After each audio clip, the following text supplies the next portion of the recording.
What's up, shooters? So today we're going to do something different. I'll be teaching you using the English language. This is according to request and a special request from friends from abroad who want to chip in the tutorials that I've been making. So I'll be doing this one in English. Shout out to Finesse Concept from Nigeria. Eno, you've been requesting for this tutorial for a long time now, so finally you're going to get this one. The subject of today is about manipulating the image so that it can look maybe more interesting or much more beautiful from the original image. So I have this image and the after will be looking like this one. So how did I do this? I'll be teaching you that. Why did I do this? Maybe for some reason you get to have an image of which you kind of decide like, okay, maybe I could do something more with this image. So then why not manipulate it and add some stuff to it which will make it look more interesting. So this is why I did this one. Well, things to consider before you do this. You should know you really need to make sure that the lighting between the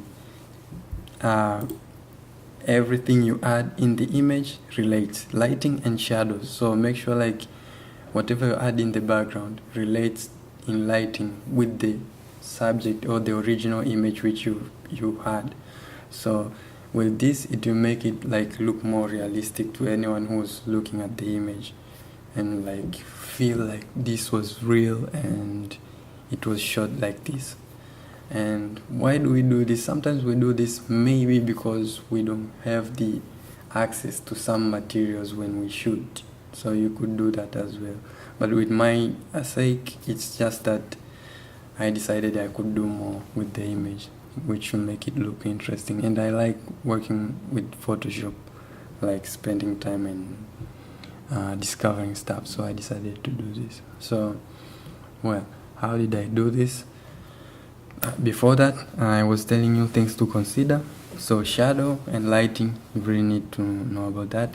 The images you download, like if you download the image to add in the original image which you are going to manipulate, make sure the images are in good quality, like high quality HD stuff. Like we are talking about like 1980 pixels and above, so that you get to have like a good quality result or very neat result with the images that you add in. The other thing you need to consider, you need to really know the type of manipulation you're going to make. So in my case, I decided like I should add in flowers or sunflowers to be specific.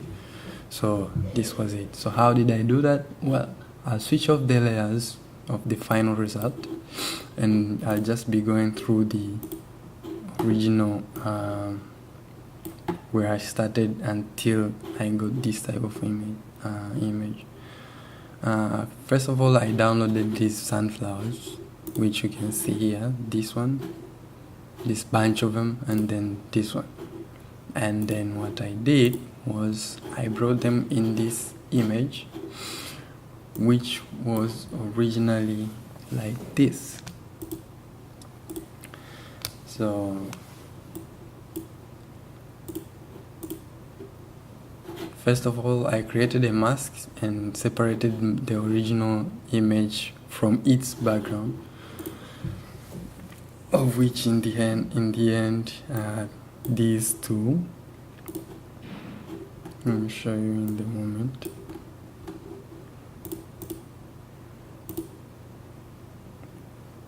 So you have this separated from the background by masking, and then you have the background itself, which is this one. So afterwards, I added the sunflowers in between. I added this one and then went to this one. Remember, these images, or before I forget, these images I downloaded are all in PNG format. Make sure to make it easier, you download a PNG format. A PNG format is an image which has no background, so you only have the image with no background. So if you can see clearly, like these images are like do not have the background, as you can see. So make sure you have a PNG file. So I added all these behind the subject or the model, and then the outcome was this one. But afterwards, so that we fill out the whole gaps. Okay, so afterwards, just to make it more to create depth, I added the gradient fill. This gradient fill also helped me to kind of manipulate the lighting so that it could be linked with the subject in front, because this is too shiny. If you see this, it's too shiny. It's like there is another lighting behind the model, of which you can't really tell because you don't even see the rim light on her shoulder. So I decided to add this one so that I could get like a bit of a darker tone. Afterwards, I started adding the sunflowers in front. Then I used this one. So this is the one I used here, just to apply it on like beside her, like on the side of her ear, to make it look like she had one on her ear. I reduced the opacity a bit to 78 so it could blend well, and then I added a blending option, like a drop shadow from the blending option, like you can see right here, a blending shadow. And then this blending shadow had to change the angle so that it kind of related to the lighting, because the lighting was coming from this side, so the shadow would fall on this side. So this is why it came out like this. So yeah, and then we had this one.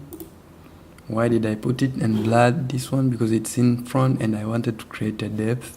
So because she's near this one, so this is why these are not out of focus, but this is out of focus because I wanted to look like it's much more closer to the camera. So I went to blur, Gaussian blur, and then applied it like at 9.9 or something. And then I had this one, the same thing. I applied Gaussian blur but increased the size.